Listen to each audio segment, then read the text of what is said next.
So I am back with a review of Elf on the Shelf. I made a little video before Christmas that we had just got the little kit and that we were going to start having the Elf on the Shelf come visit. And so this is just a little review of the kit and our experience with it. So here's the book that came in the kit. This is what we started with. So basically the way it works is you read the story to kind of get the kids familiar with the rules and the way that the elf works. And he shows up around Thanksgiving time, and we had ours show up the day after Thanksgiving. And every day he's in a different place. He's just somewhere different. That's because each night he goes back to the North Pole to report to Santa, the good and the bad. And the book tells you everything. And as soon as your elf arrives, you have to give him a name. So our elf's name is Jammer, which my oldest little girl decided that was a good name for him, which I think sounds very elf-like.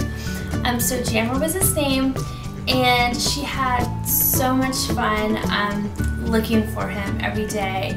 And now in the little book here it says that you can't touch him or else he'll lose his magic. And she was very adamant he can't be touched.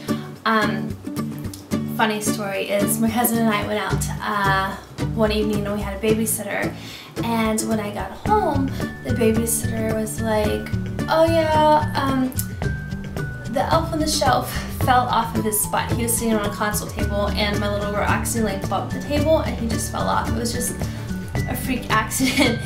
And I think when the babysitter was telling me, my eyes got really big and she goes, oh, I know, because Ella just stopped and was like, you cannot touch him, he will lose his magic. It was very traumatic for her, I guess. But my babysitter like grabbed him in a towel and put him back and everything was fine. He didn't lose his magic, it was okay. But so she definitely got it, and she had so much fun, like coming out every morning and looking for the elf. She would ask, she's like, where's Jammer? I don't see him. And my husband and I had a lot of fun trying to find different places to hide him in, sneaky places, or just silly places, like he'd be hanging upside down, this, or the Christmas tree was fun to put him in, like different things like that. And then of course on Christmas Eve he goes back to the North Pole and he won't be back until next year.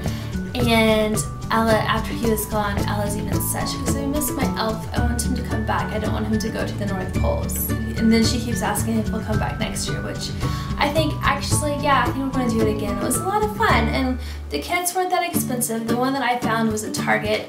They had kits with the boy elf and kits with the girl elf, and I think it was only $30. And I know that Amazon has them, and you could actually get DVDs with them as well as the book. But the book I thought was perfect. Just read it as part of a bedtime story, and it was fine. But yeah, like I think we'd definitely do it again. It was just a lot of fun, a fun little tradition, something that I didn't do as a little girl. So I think this is just something fun and new. And my husband, he didn't do it either. But we had a lot of fun doing it. So I hope you guys are doing well. And until I see you next time, take care. Bye.